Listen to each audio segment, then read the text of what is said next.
Come in. Welcome. I'm E.G. Marshall. For 3/4 of a century, from 1765 to 1840, the most widely read and popular form of novel in English was the Gothic novel. One critic and pundit wrote, "Of all the various kinds of superstition which have in any age influenced the human mind, none has operated with such power as the Gothic. Even the most enlightened mind, the mind free from all taint of superstition, involuntarily acknowledges its power." Here is such a story from that very time. Well, Ultor, are you ready? Ready for what? To be dragged down to hell like me, unshriven? Oh, take me. But spare my son. I spare no man in the DeLacy family. Never. Never till the last is wiped out and I can rest at last. Come.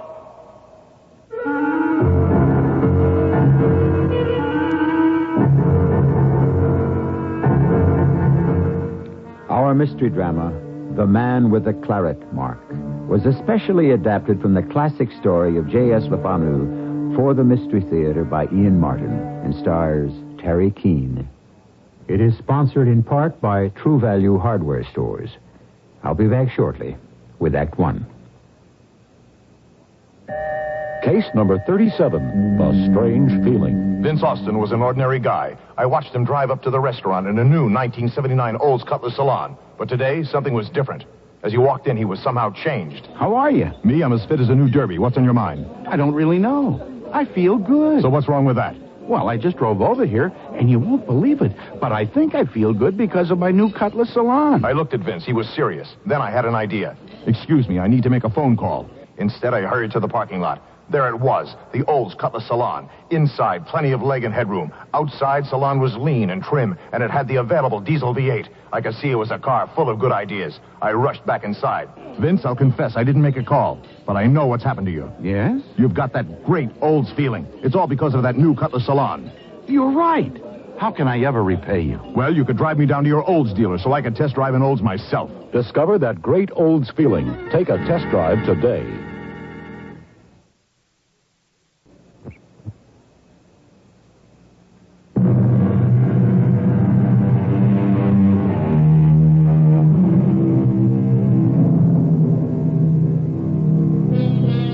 Midway up the wild and tumbled glen of Capricolin stood a massive and forbidding Anglo-Irish castle.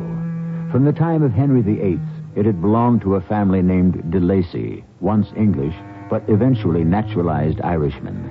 In the patent from the king which granted the castle were also the rights to a wide territory embracing all 3 surrounding counties.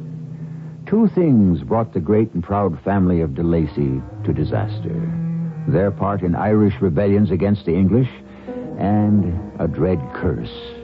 But let the last of the de Lacys tell the story for us. I sit here quietly in my cell, telling my beads and waiting for death. I look back down the long vista of my life and of my family history, and I see now that it was God's will, and I am to be the last of the de Lacys. I will never carry my family name into the next century. It will die with me before the 1800s can dawn. Let me tell you why.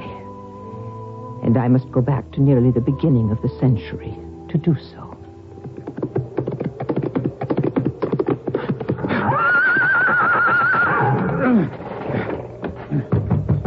What o'er the castle?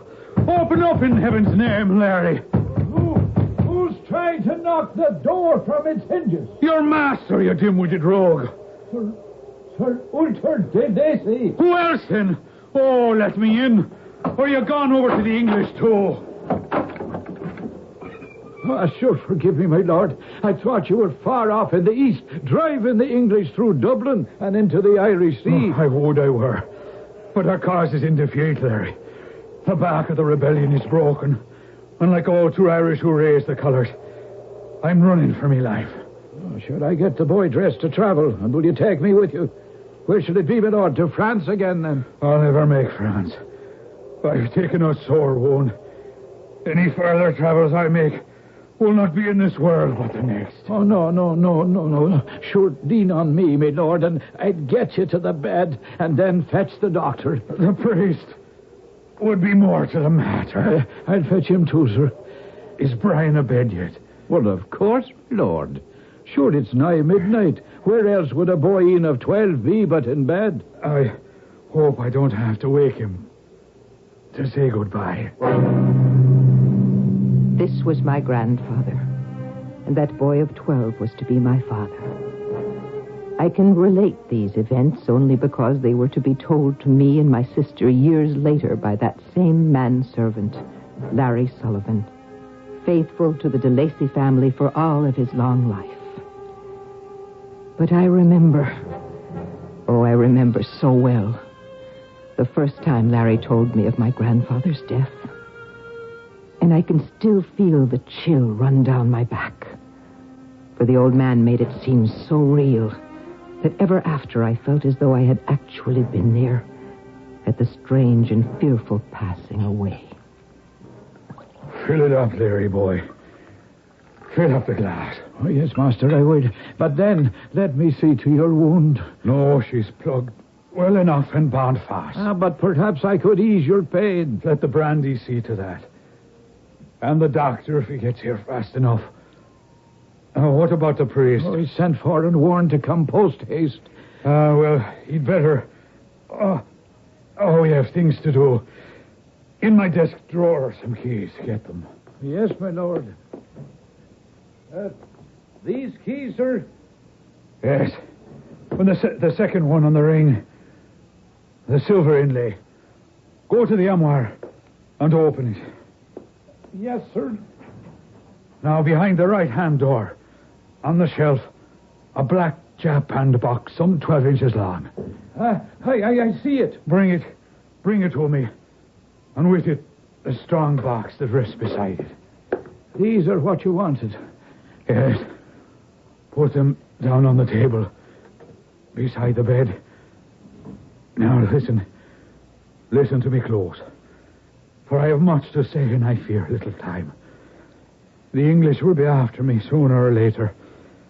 For my part in this rebellion, all my estate shall be forfeit. But Ireland will rise again. Perhaps. Perhaps, Larry, but not in my lifetime. Now give me the key ring. Here you are, sir. Now this one. This one for the strong box. Here, open it. Those papers there. There. They're the title deeds to a small estate in County Clare, which my son Brian may lay claim to when he's 21. It was his mother's, God rest her soul. And glad I am she is gone, not to see this sad day. Well, the English cannot touch her holding. But I'm sore afraid in the heat of the moment they might do my son some harm. Not so long as I have breath in my body, your lordship. I know, Larry. But it's not safe for you here. Any of you. I want you after my death to disperse the servants. And I beg you of me to take my son to safety in France until he is old enough to return to Ireland to claim his rights. But you're not going to die. Oh, suppose I don't. I will need you to help me get away with you. Pegeen will come too, eh? Wherever I go, my good woman follows. She's as faithful to both of us as I am to you and to her. Then that is settled. In the strong box is enough gold to keep you safe enough for the next 10 years. Now, my lord, will you lay back and rest whiles I see to what's happening with the old priest and the doctor? No, Larry. There is more. The worst and the most important of all. Hand me the little japanned box. There it is, then. You see what's inside of it. A folded paper, very old by the look. And a picture like a wee painting of a man, full length. They call it a miniature. Well, look well on his face and all of him. Oh, sure, I don't know what, but there's something about him to give a man the horrors. Aye. And any son of the De Lacy family in particular. I know what it is and all. That birthmark there by the side of his eye, would you think, maybe? Aye, the man with the claret mark on his face. Remember him well, Larry. And be sure you show my son this man when he is old enough. Prepare him to shun him, should he appear. Particularly if he should marry, and to guard his children against him. He's taken us all. Oh, but help Brian. Help him avoid the curse. What curse, sir? The curse of the De Lacys for 200 years. It's all written. Your Lordship, Master, what is it? Well, Ultor, are you ready? Ready for what? To be dragged down into hell just like me, unshriven in all my sins, without mercy. Oh, take me, but spare my son. I spare no male issue of the De Lacy name. Never, nevermore, into all eternity, until your family is wiped out, and I can rest at last. Come. No. You have no choice. No! No! Oh, Master, your Lordship. Oh, the saints defend us. He's dead. With no priest to cleanse his soul. Dear Lord, protect me and his boy Brian and all the heirs to come. And help me to protect them from whatever fiend from hell is looking to claim them. So died my grandfather. Larry and Pegeen brought away the boy that was to be my father to France. The years wheeled by, and my father came back again to Ireland with Larry and Pegeen when he was 21 to claim his estate in County Clare. Well, Larry, after looking at the castle, which I hardly remember, this is a poky little place, all right. Oh, no, then, your Lordship, 'tis not so bad. After what we've been through in France the last years or so, 'tis a palace for sure. Oh, will be, Brian. I mean, your Lordship. Once I get my broom into the dark corners. What would I ever have done without the two of you, Pegeen and Larry? Why should you dedicate your lives to me? Because we love you, your Lordship. No, not Lordship anymore. Just plain Brian De Lacy, last of the line. The noblest line of them all. You could be right. What I should do is start to work and restore all our ancient estates. It's a little hard to do that since the British hold them all. At least we're back on the sod where we all belong. But have we enough money to be able to sustain life? Well, now, the exchequer is getting a little low. But we'll be off to farm the land here and get into a little fishing and what I wouldn't call poaching, because sure it's Irish land we'd be taking the deer off, and one way or t'other we'll not do so bad. Well, what about me? I know nothing of farming or fishing. What'll I be after doing? Acting like what you are, after all. His Lordship and a gentleman, with us to serve you. Oh, no, I'm of age now. And there's been enough of that. The trouble is, the times have made someone like me a drone. As I see it, there's only one thing for me to do. I can try to marry as well as an impoverished nobleman can. Marry you should, Brian. But let it be for love. The rest will take care of itself.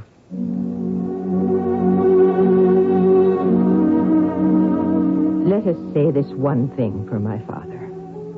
He followed Larry and Pegeen's advice. The lady he married, my mother, was the daughter of another Jacobite family who had lost their estates to the British. But I know he did not marry her out of political persuasion. Only because he wanted it. And so did she. From their union, Una, my younger sister, and I, Agnes, were born. And there would have been many more out of love, I know, if a dreadful croup had not taken my beloved mother with little warning.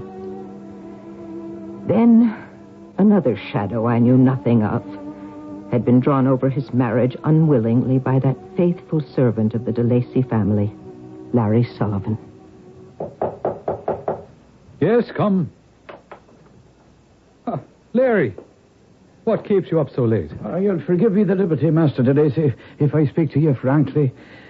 I have a heavy duty to perform. I don't understand. Well, this black box will make all clear, sir. Oh, it's a handsome box. Japan lacquered. What does it contain? As to that, my dear beloved boy, you must judge for yourself. Have you ever seen this man? No. I ever hope to. Who is he? To me, he's the man with the Claret mark on his face. That's all I know of him, except what your father told me. What did my father say? To remember him, and to help you avoid any sight of him if he should ever pass your way. I think by instinct I should do that for myself if he crossed my path. Your father also enjoined me to help guard your children, should you have any, against him, to avoid the curse. What curse? The curse of the DeLaces. I believe you would find it all explained in this old manuscript which is lying in the box. How long have you had this miniature in the box, Larry? Oh, nearly 10 years, ever since your father died. And he left it, God rest his soul, to my keeping. And no one else has ever read this since my father, Ultor DeLacy, placed it in your care? No single one. I keep my faith and my promise. The secret lies with you, Brian, my lord, and with all the DeLaces who've gone before. Heaven defend me. I can only hope I'm helping to spare you the curse, instead of bringing it down on your head.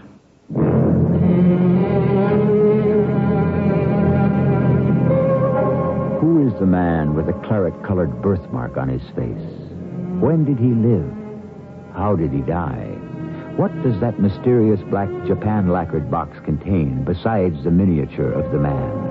And what is the curse that haunted the DeLacy family for over 300 years? I shall return shortly with Act 2.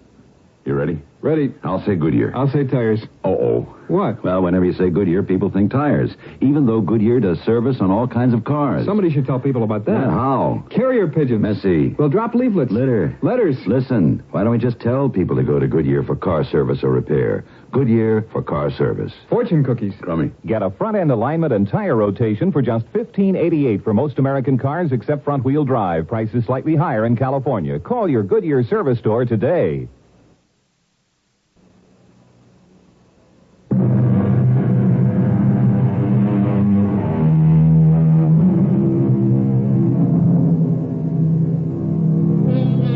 Whatever Brian DeLacy read from the paper in the japanned box, he did not divulge its contents. And the two daughters his wife had given him grew up.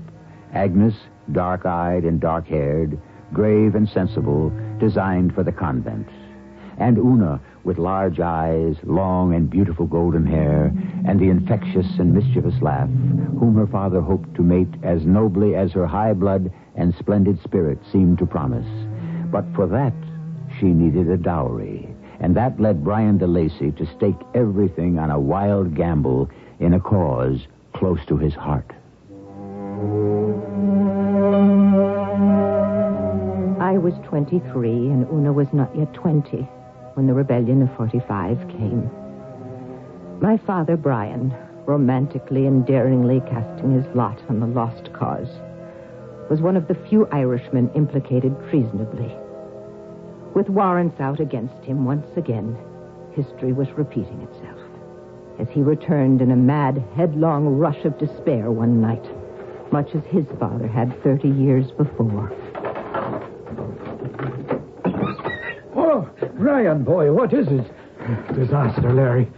The rebellion is crushed. There are warrants out for my arrest, and I'll have to flee the country. Do we all go with you? Oh, no, I can't afford to take you. I'll have to work my passage across to leave you all the money I can. Now tell me, where are the girls? Inside with Begin. Will the estate be forfeit, then? No doubt. I'll leave you every penny I can, but say to the horse, I must ride as soon as I can. Give me only time to bid my fair ones goodbye.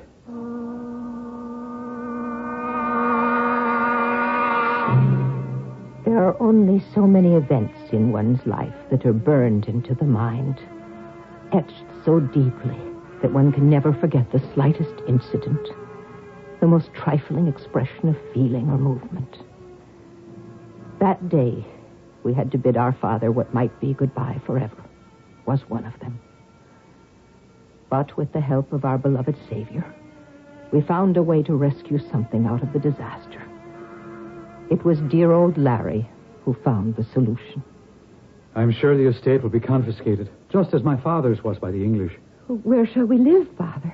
If we've no place for our looms or our spinning wheels, how shall we exist? Can we not go to France with you? I would that I could take you with me, children. But we're destitute. My only hope is that with my family connections, a magnanimous king in France will aid my cause. Or if not, provide my daughter with a husband of rank and position who will rescue you all. Not me, Father. No, my gentle Agnes. I know you are destined for the convent. I speak of Una. I'd rather see my French lover first before I decide on him. As for now, I am more concerned about what will happen to my little Kerry cow. If you'd forgive me a word, I have a notion, do you see, of where we might all go until fortune turns its smile on us again. Where, Larry? Where? To Cappercullen Castle. The ancestral home. But it's no longer ours. The English took it away from our grandfather. Sure, you're right, Lady Una. But the way it is, 'tis no longer anyone's. What do you mean? Well, remember, if you will, where it stands at the top of that precipitous glen, half buried in the wild forest. Oh, it is inaccessible enough by truth, which was why it was built. And what saved it from being destroyed. But was it not beautiful? Why would no one want to live there? Because, saving your grace, it is too remote. Now, I've had to range far afield to keep us supplied with food. And many's the time I've spent a night at the castle. Admitting that the castle is not in complete ruin, how could you expect to find lodging there? Oh, trust someone from below stairs, my lord. I can think of certain apartments where we could lodge well, and more than that, safely through these turbulent times, till your lordship can restore his fortune and position here. In Ireland, I doubt if I can restore my heritage. But in France, at least, I can find some secure future for my daughters. And for such faithful friends as you and Peggy, Larry. Then fly, Father, while you're still safe. And let us handle ourselves. With Larry's help, I'm sure we shall do very well. The one in most danger now is you, Father. Look to yourself first. I am sure we shall fare well at the castle. Look, you. Should anyone surprise us there, we can chase them fast. How? I would say to them right out, do you know who I am? Who flits through this haunted castle? I am the fairy Una. And my sister is the Lady Greybeard. If I'm to be part of this, I must be one of the ghosts of the castle, too. And so you shall be. Well, we shall meet again. When I have the power to set us free. My father left for France, and on the heels of his leaving, with Larry organizing it all, we commenced the secret move to the castle. Day by day, week by week, taking what furniture and possessions we might from the cottage in County Clare to the remote and inconspicuous part of that huge, rambling castle that was to be our home for all the foreseeable future. And in very truth, as Una had said in jest, in that year that followed, we did become the fairies of the castle. Thanks mainly to an incident that happened shortly after we had taken up our abode. Oh, Una, what is it, Mavourne, and why are you crying? I am not crying. I'm laughing at him. He was that funny. Who was? A little boy. He said his name was Sean Mulryan, and he was the only one who didn't escape when the Pooka appeared. What Pooka? Me, the queen of the fairies. A banshee, a leprechaun's doxy, or whatever they thought me. Sure, they didn't realize I meant them any more harm than they meant by stealing up here. What were they doing here? But they were up in the glen on a ramble, picking berries. And they must have seen a light streaming from our window. What would boys do but want to explore? I heard one of them whisper, Look, it's the Pooka's tower. I was just coming for milk and the little Kerry cow. So for the fun of it, I stepped up on a high rock and let out a wail any banshee would have been proud of. They scattered like chickens before a highway coach. Only Sean fell down and was dazed a wee. And I was sorry and went to him. You shouldn't have done that. No one must know we're living here. Well, no one will find out from now on, I'll warrant. What do you mean, Una? When I saw the child wasn't really hurt, I put the fear in him so deep he won't return. Or anyone else from the village. We can hide in peace, knowing that everyone about here considers this castle haunted. From that day forward, no one dared approach the enchanted castle.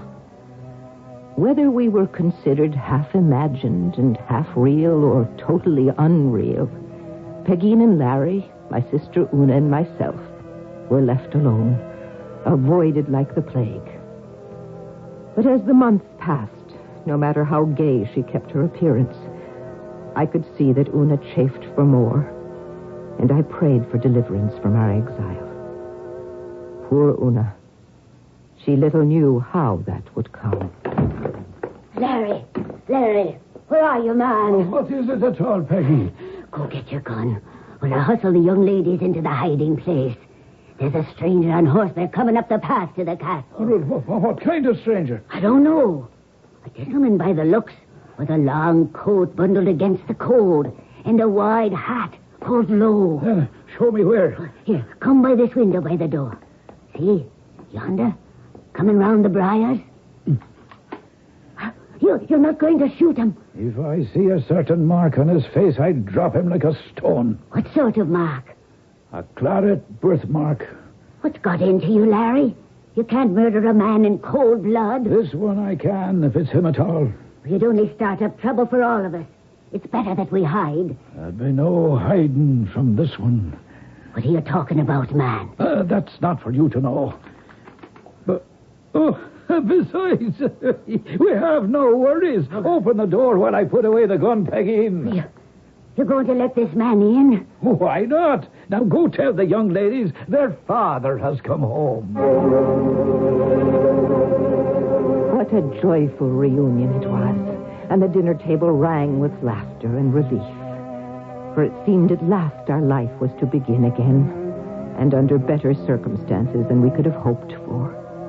Especially for Una. For good as the news was that we were all to leave for France within the month, the best news of all was a special offer my father had brought to her. It's marvelous to know that we are going. I can't wait to get to Paris and see all the sights. Including the young man whose picture I showed you. Oh, we'll see. Is he really as handsome as the artist has painted him? In my opinion, more so in person. But I admire him more for his mind, his humor, and of course for his rank and position. Well, he is well to look upon. But has he really asked for my hand? Indeed he has. His Majesty the King looks very favorably on the alliance. But we haven't heard from you yet. How can he know he would like me? I showed him a miniature of you, and he fell in love immediately. Well, darling, what do you say? Oh, Da. Just that I'm so happy to see you and know we're all to be safe again that I can't think of anything else for the moment. Nah, there's a good lass. No tears, even of happiness. It's late and time for bed and sweet dreams for all the DeLacys. For sure, our troubles are over at last. What was that? I don't know. It sounded like Pegeen, and something that has frightened her half to death. So it appears that the doomed DeLacy family's troubles in the midst of this joyous reunion are not yet over. What terrified Larry's wife so much that she screamed aloud? No human agency, surely. Is it possible that Brian's return to his ancestral home has somehow started a ghost from the grave? I shall return shortly with Act 3. Before you start an improvement on your home, you should improve your workshop by adding the tools you'll need to do the job well. Hi, Pat Summerall to tell you True Value Hardware stores offer a complete selection of their exclusive master mechanic tools, like carbide-tipped circular saw blades for cutting wood, plastic, masonite, and more. Get a 7-inch blade for just $5.95. True Value Hardware stores also offer a 15-piece Master Mechanic drill bit set with 14 steel bits sized from 1/16 to 1/2 inch, plus a center punch in a sturdy case for just $14.95. So before you start an improvement on your home, improve your workshop with quality Master Mechanic tools exclusively from participating True Value Hardware stores and home centers. Value Hardware, it's more than just a name. It's a way of doing business that means True Value.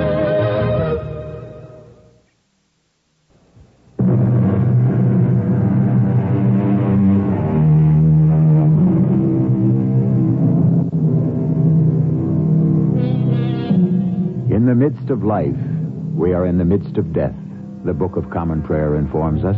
Or, if you prefer, Thomas Gray's quote is just as apt.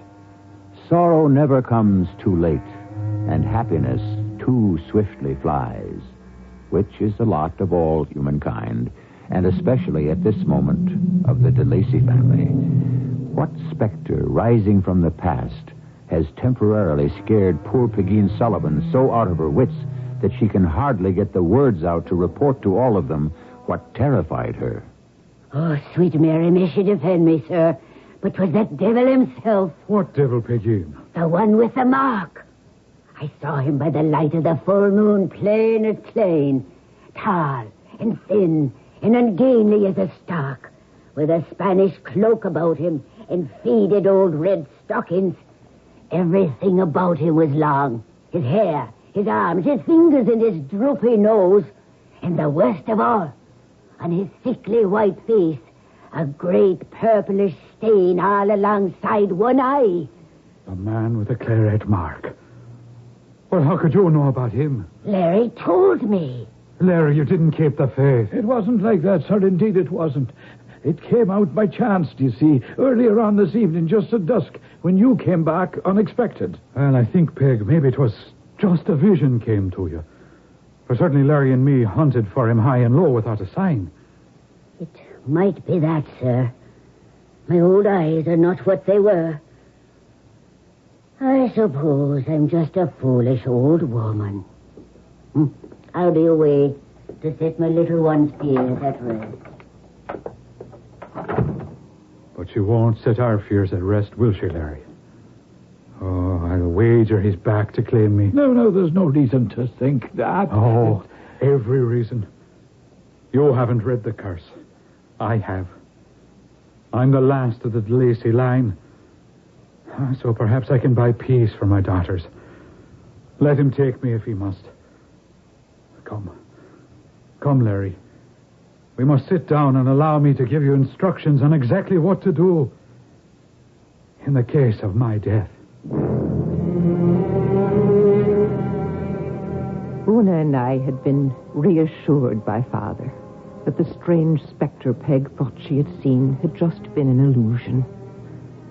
So, after we were over our first fright, we had retired to our bedchambers where Una was full of excited prattle about our coming trip to Paris and the man to whom she had been promised. He is most handsome and of such a noble line. And I am sure you will find happiness with him. I feel afraid. Of what? I don't know. Shadows gathering in the corners. That strange man Peg spoke of. Oh, Pegeen is old and superstitious. It's full moon and foolish times. She had an hallucination. So sharp, so clear. That horrible man with the birthmark. So much of what we dream is remembrance of idle talk. Forget the man with the birthmark. He's only a dream to begin with. Some 6th or 7th sense, whether just from within me or passed on to me from the Lord himself, told me that again our family was cursed with disaster. And the only way I knew to prevent it was to go to my father. Agnes, my dear, what is it? Somehow this man who frightened Pegeen has terrified Una. What? But how could she know about him? Do you believe in visions, Da? No, nor in superstitions either. I don't mean superstition. My beloved father, I have had visions which have called me to the holy order I hope someday to be part of. But those are happy visions which lift and sustain me. Una's are different. How? I hesitate to tell you, or rather perhaps don't know how to explain. She has become haunted with this vision of the man with the claret mark on his face and feels drawn to him as if she had a call. But why? The man is hideous to behold, and he has no claim on any but the male line. I tell you, Agnes, I'm glad that today I want to make arrangements for us all to leave Capercullen tomorrow. It was a mistake to return. Did you really think you could escape me? Roderick O'Donnell. That same who has come to collect all the de Lacy menfolk when the time has struck. By damn, you'll not take me. I'll run you through, you dog. No harm can you do me, Brian de Lacy. Your family harmed me sound enough those years agone. And I have had my revenge and will have it till the last of you is gone. Oh, take me if you must, according to the carts, but spare my daughters. The one with you is safe. I could not touch her, and since she is destined for the church, I need not. But the other... Una. Not my little Una. How can she be part of the curse? She is to be married, and can she not bear a child and start the de Lacy line again? No. I'm tired. It is enough. We will end all here. No. You can't. You... Father, what is it? Larry Pegeen, what keeps you? Come. Oh, did you see him? See who? The man with the claret mark. There was no one here. Did you not see me try to kill him? You drew your sword and as if in a fit lunged at empty air, but... You did not see him with his sarcastic leer, his drooping nose, the great purplish stain spread across his face. The man Peg thought she saw.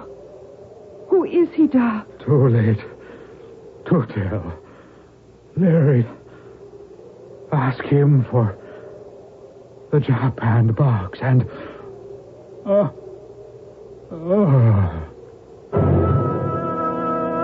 My beloved father slumped in my arms, lying on the pathway where he had fallen after his strange seizure. By the time Larry and the others had come running in answer to my call, the life was gone from his body, as if it had been stolen. Una was inconsolable and took to her bed, mercifully lulled to sleep by some peasant drug of Pegeen's. And I was left to face with Larry the truth about the curse on the de Lacys. The strange history of the circumstances of my grandfather's death and my father's were made more clear. Your grandfather placed this same Japan box in my hand and showed me the full-length miniature it contained. But as to the paper with it, I never could read, so I know not what it contains. Give it to me. Here. A.D. 1601, in the month of December, Walter de Lacy of Capercullen made many prisoners at the ford of Abington, Irish and Spanish, among them Roderick O'Donnell, arch traitor to the cause. Claiming kindred with the de Lacys, he sued for his life, snuffling and begging and offering great ransom, but was instead put to death on the gallows. But as he mounted the steps thereto, he swore that though he could cause them no evil before his death, he would assuredly after it, until he had wiped the name and family of de Lacy from life and hope of life hereafter, taking them all unshriven as he was taken. Look well on this representation of him, all de Lacys, and avoid him like the blackest plague. Oh, sure. The man is the devil incarnate. It would seem so. But at least his deviltry is done with now. There are no DeLacy men left to wreak his revenge. We are not burnt out yet. There is still Una and myself. The house of DeLacy is not dead. But you are women. Surely the curse will not work against you. Not me. But Una, someday she could have a son. Oh, well, then how can we protect her? Take her away from this fateful castle before it is too late. I'm afraid of the night. I think we should leave here this evening, on foot if necessary, before it is too late. That's Peg. Peg. Where is she? With the Lady Una. Then quickly, let's go. Hush, then, now, my warning. Tell us, where is Una? She's gone. Gone. Carried away. By whom? How? Where? Sure, your ladyship, I wouldn't know where at all, or even how. But it was by that same terrible man I saw on the path just at dusk. But where did he take her? We came up the stairs and no one passed us. By the window there. It's open. The window? We're high in the castle. Outside that window, there's a drop of 50 feet at least. Think. What happened? I was sitting here by my little Una's bed, and I thought she was sound asleep.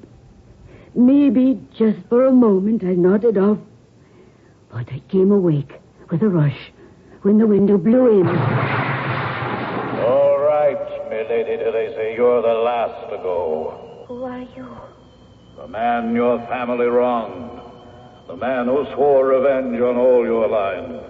The man who took your father, your grandfather, and all your sires before you. But what do you want of me? I cannot carry on the family name. You can bear children to carry it. I will not go with you. You must, or I will haunt you through all eternity. Where do my father and all my forefathers sleep? In purgatory. And if I go with you? Then all of us can find the sanctuary of the grave. Then, for their sakes, and to atone for my family, take me. And through the windows came the man with the mark on his face. He crossed to the bed and lifted my little mistress, and carrying her, stepped out the window and was gone. And you didn't try to stop him. Larry, as God is my witness, I was turned to stone. No matter how I struggled, I couldn't move. And this man, he said nothing? All that I heard was when he turned at the window. And what did he say? He said, "Here ends the curse. From now on, all is peace."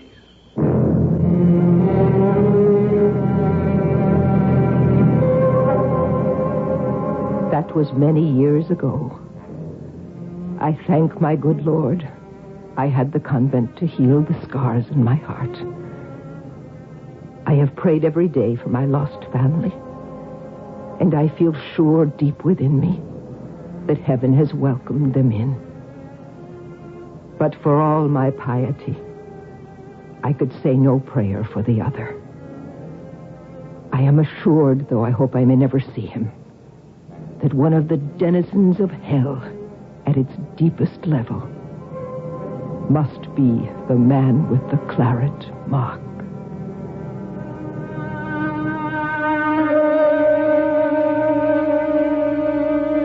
A melancholy tale.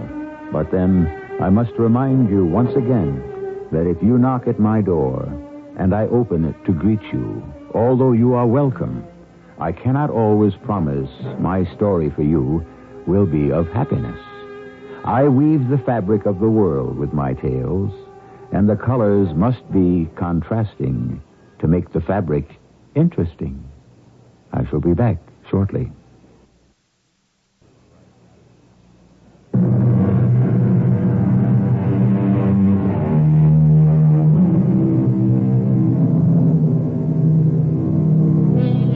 I hope I haven't depressed you with this story.